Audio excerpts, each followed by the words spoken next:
What is up, guys? We are back with another video. Today I'm going to be telling you guys not every, I have to apologize before I get into this video. I do not have every weapon that is in the raid. I only have 6 of the 11 because there's only pictures for 6 of the 11 that I could find.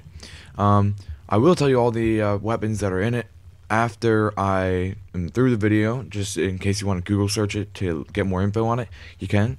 But starting off here, we have the Word of Crota, which is a hand cannon that does void damage. So it's like the Fatebringer, but the sword, or the Crota's End raid. And so to start off, to unlocked at 9,000 XP is void damage. And that's kind of just like the basic thing, I'm pretty sure. And yeah, then you move on to Steady Hand, and this is just it's a sight upgrade. Then is Fast Draw, and again sight upgrade, and then Sure Shot, which again is a fast upgrade. That's the first column. Moving on to column 2, you have Zen Moment, causing damage with this weapon increases its stability. Pretty common on I guess hand cannons. I see it a lot on hand cannons, at least. Then you have your first upgrade damage in column 3. Column 4 has speed reload, hammer and forged. Sorry, and then you have high caliber rounds, which is like the bullets, stagger targets and stuff like that. I'm sure you've seen it before. Then column 5, the special unlock is Crota's Pet. 3 rapid precision hits will return one round to the mag. And if you heard that, that's my cat. Might have to pause the video here because he might start meowing. Then upgrade column 6 has your upgrade damage, and then below that is Hive Disruptor. This weapon deals bonus damage to stronger Hive enemies. And then for the column 7, you have the final 3 upgrade damages, but they take like the Radiant Energy, which is a special type of energy I think you can only get from the raid. And he's meowing. Hold on, so I'm going to pause the video here. Alright, moving on from there, we have, let's see, I guess I'll do that. We have the Sword Breaker, which is the raid shotgun. Looks pretty badass, honestly, if you have my opinion. This one does void damage too. I did not know that until now. So on the first column you have smooth ballistics, accurized ballistics, and field choke. I'm not going to read like the definition of them because it would just take way too long. Then you have life stealer in column 2. 3 rapid kills in succession will heal a small amount and start shield regeneration. So honestly, in my opinion, that's probably not worth it. 3 rapid kills in succession. It's more of a PvP thing, I think. Well, actually, not a PvP. I meant PvE, because you're not really ever going to get that in PvP. In column 3, you have the upgrade damage. Column 4, you have flared magwell, I keep saying hammered, hammer forged, and then lightweight. Column 5, you have final round. The last round in the magazine deals bonus damage. Column 6, you have upgrade damage, and you have the Hive Disruptor again. I should mention these all have Hive Disruptor as kind of like, it's like the Oracle thing from the other raid weapons in Vault of Glass. And then upgrade 7 is the final 3 upgrade damages, which again take the Radiant Energy. Okay, again from there we got, let's move on to, let me just bring it up on my computer. Yep, I already did that, my bad. Then you get the OVERSOUL EDICT, something like that. This is a arc damage pulse rifle. So again, it's like the timepiece in the raid now, and they both do arc damage.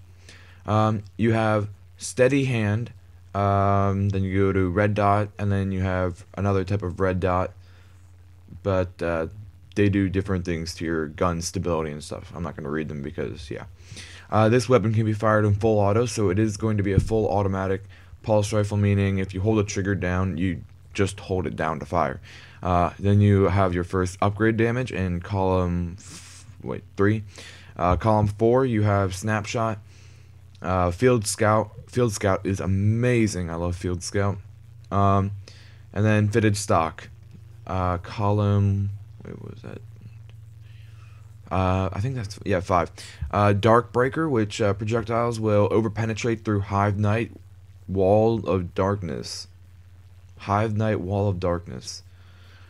That, since Hive Knight Wall, all 3 words are capitalized, meaning that gives me the impression that is going to be a new type of enemy. So, I have nothing else to say about that because I know nothing of that. I might Google search it after this. Then you got upgrade damage in column 6, and then you have the Hive Disruptor, and then column 7 you have upgrade damage for the final 3 things. Yeah. From there we have the Abyss Defiant, which is a fully automatic, or obviously fully automatic, but it's a auto rifle. High stability, so this is gonna be like Atheon's epilogue. High stability. At least more than half. High fire rate, high reload, low impact. Well, kind of low impact. Not terribly low, but not terribly high. And then low range. So, first you have its fire damage. I don't know if I already mentioned that, but it's fire damage. And then you have quick draw, red dot, and then you have another red dot, which again changes the stability and stuff like that.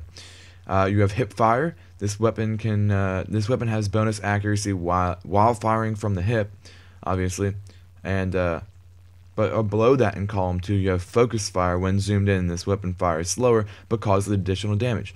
So that has the Suros regime upgrade, of which it's slower when you fire or when you aim down sights. And honestly, I like that because I'd rather shoot less bullets and do more damage and hit more bullets because the recoil will be less. That's my take on that, so I'd probably choose focus fire instead of hip fire. Then you have upgrade damage in your 3rd column. 4th column, single point sling, perfect balance, so insanely high stability.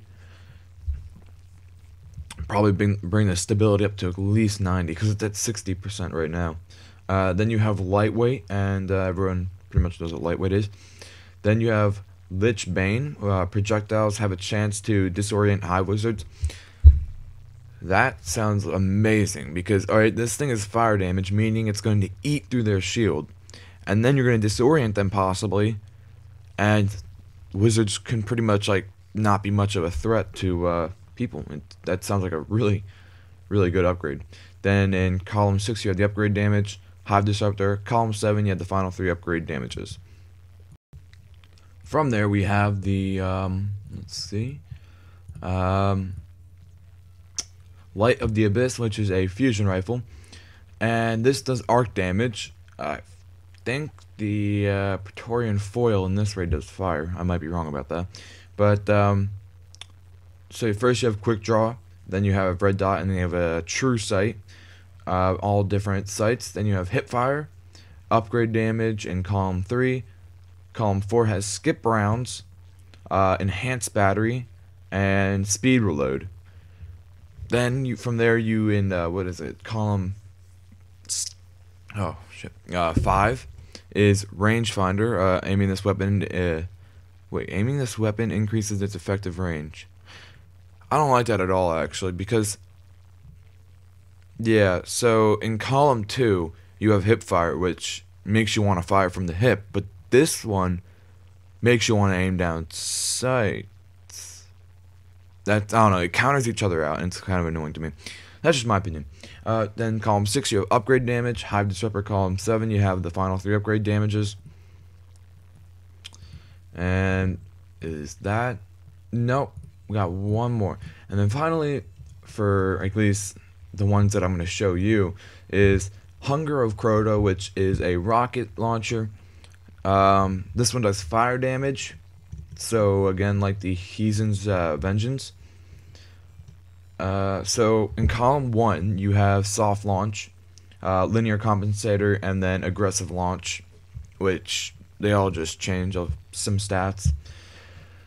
Column 2 has tracking. Shells fired from this weapon track their targets.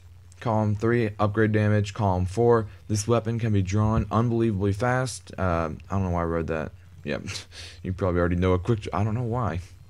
Javelin, and then heavy payload. Always choose heavy payload on a rocket launcher. Can't go wrong. And then you have cluster bomb. Oh my.